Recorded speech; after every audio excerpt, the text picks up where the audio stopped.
So an important announcement which we're just about to make for you, but you have to be quiet to allow the drivers to hear it. Gentlemen, start your engines! Ladies and gentlemen, the 2010 F1 Championship is on track.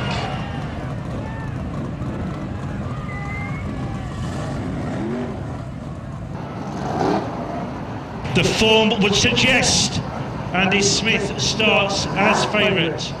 Junie Wayne has already stated he's here to entertain. Paul Hines has walked the track.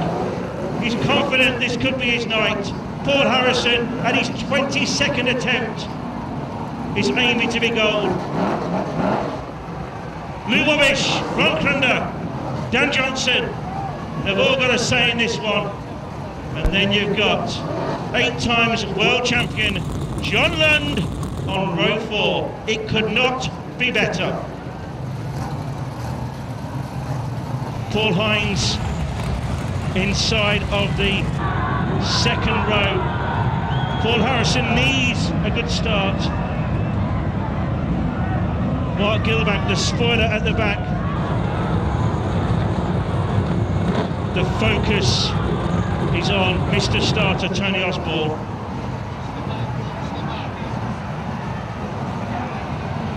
The roar of the World Championship are about to erupt. The green flag goes down.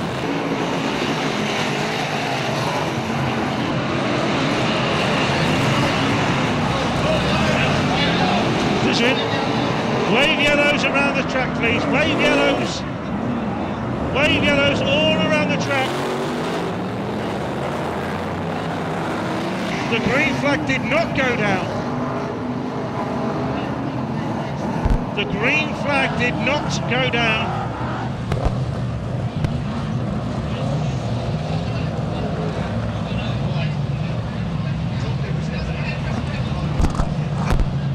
Goodness me.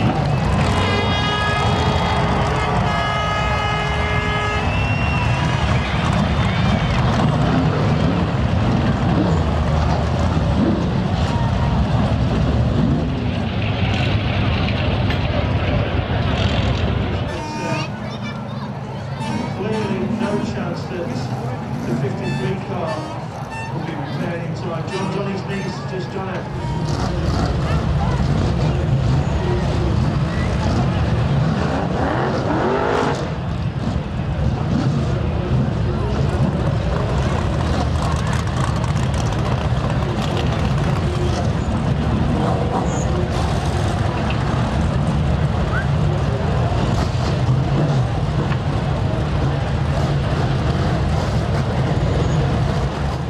Nice guy, really wanted to do it, but Lady Luck is not shining. 2 of the Dutch drivers look like they're resigned also not to be able to take the place. Lou Wabish in 22, Fred Hink in 35. Those 2 drivers look like, despite best efforts, they'll take no further part in this race.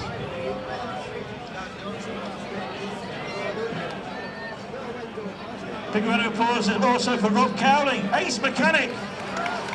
Well done, Rob. That's what it's all about. That's why we love this sport so much. Paul Harrison, sadly not able to take his place on the restart.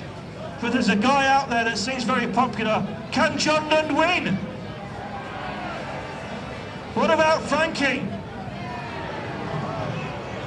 What about the defending champion, Andy Smith?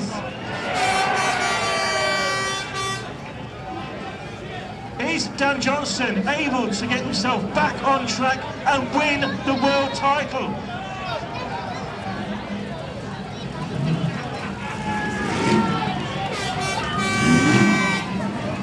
The tension's even greater than it was initially. Are we in for a shock result?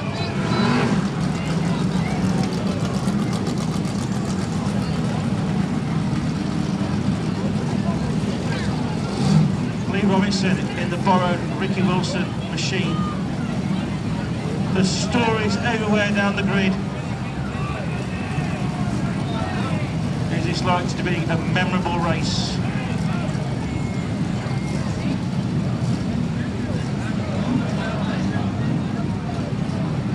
Just one rolling lap.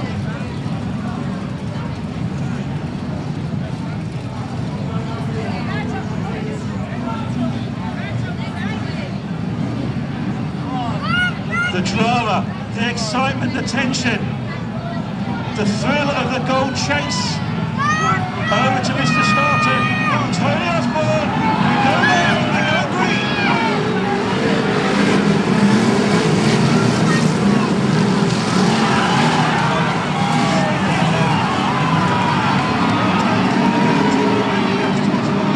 Down to the 4 places, and Nelson goes in there, 4 Hearts is in the lead.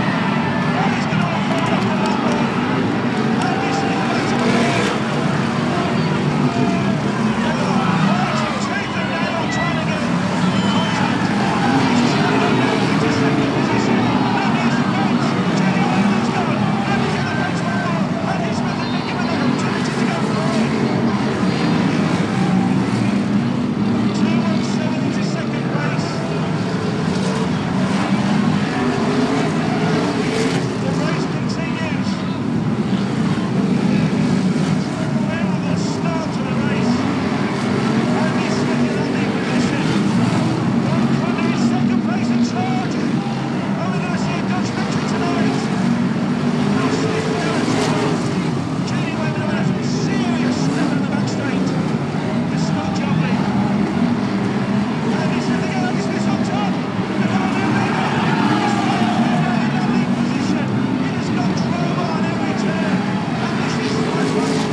The race order is in the lead position, number 1, Andy Smith.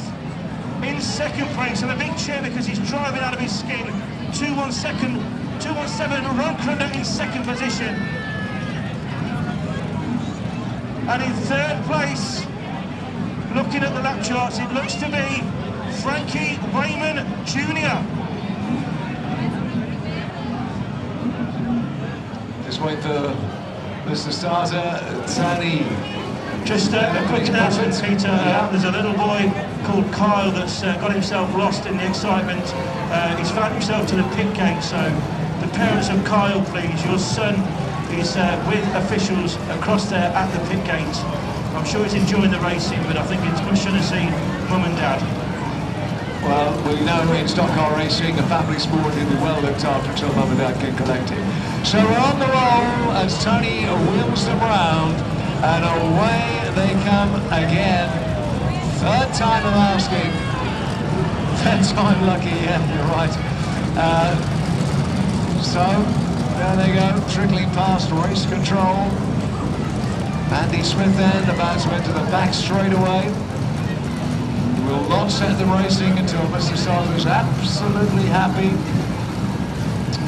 So fingers crossed for your favourites. And all focus on the intentions of Ron Crunda. He has certainly got the fortunes of the Dutch nation and the likelihood of Andy Smith winning another gold in his hands. He's got to decide, can I finish second and be happy, or shall I go for it?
donuts on the fourth turn. We can confirm, number 1, Andy Smith retains the world title. Well done, Andy.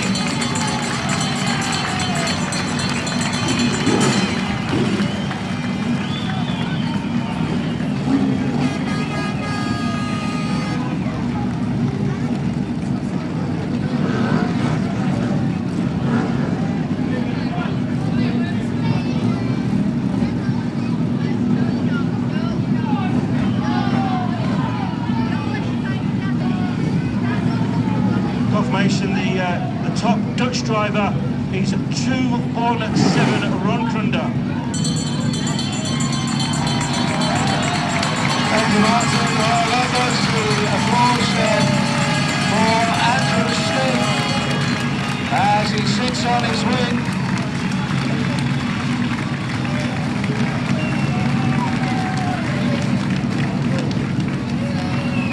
So here we are with the man of the moment, successfully defending his title, winning the World Championship for a 5th time, Andy Smith. As your World Final wins go, that was probably the hardest one. Well, it was very dodgy early on. Survived a first bend onslaught, powered it hard up the inside of Junior into the dirt line and got a bit of grip and we were away, and then the next thing, red flags and carnage. Second restart, I wasn't going to be able to do that again to him, was I? So we went in a bit gingerish, copped a big one from behind, bounced off the Armco, gunned it, and to be honest, can't really remember what happened after that. I had a dodgy moment lapping a car, got stuck on him, and then the Kiwi was being a real pain, 52.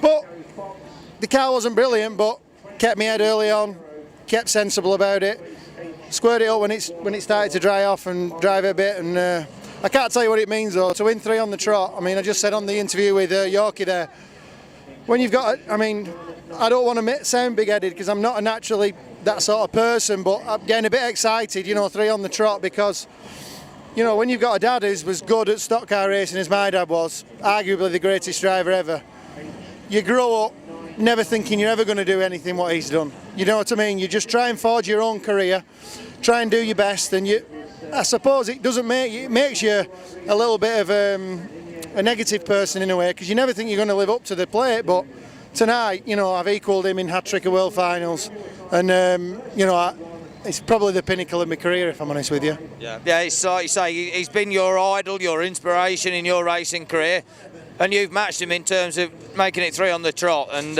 it's a special moment for you. But yes, it was a hard race, and Ron Krunder there, he actually took the lead off you twice, but you had to claw it back. But he's probably not one of the blood and thunder stock car drivers. He likes his speed more than his blood and thunder, but you don't mind that, do you?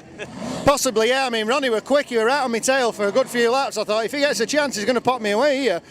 Yeah, the Dutch drivers are more racing than out-and-out blood and thunder stock car drivers, so I was prepared for that. But I was also prepared for some, you know, some blood and thunder racing, because that was probably the best chance he's ever got to take the gold away from this country, you know. And if anybody could have done it, Ron would have been the best man to do it, because he's been the best overseas driver in the history of the sport, in my opinion. But yeah, managed to get back by Ron after I got held up with the Kiwi, and then I can't just remember everything, but yeah, it was a bit of a lonely race for a time, but perhaps not the, you know, the grandstand finish the crowd would have liked to have seen. But like I said before, the funny old races, World Finals, the main thing is you just got to keep your nerve and do your best and win them. Yeah, well, congratulations, Andy, once again on completing a hat-trick, your 5th world title, and I'm sure you want to get back with the family and the team and enjoy the moment. That's right, we'll just get up in the bar and we'll have a fantastic night tonight. You know, my sponsors, I'd just like to put it on record, without them I couldn't do it, and the lads are fantastic. I've got a fantastic crew, fantastic family behind me, and I'd be nothing without them. So sincere, bottom of the heart, thanks to them. So congratulations, Andy, we'll let you get back to them. Thanks, Richard, thank you everybody, thank you. Any kebabs? No kebabs? No. So the Smith family on their way round. Great stuff.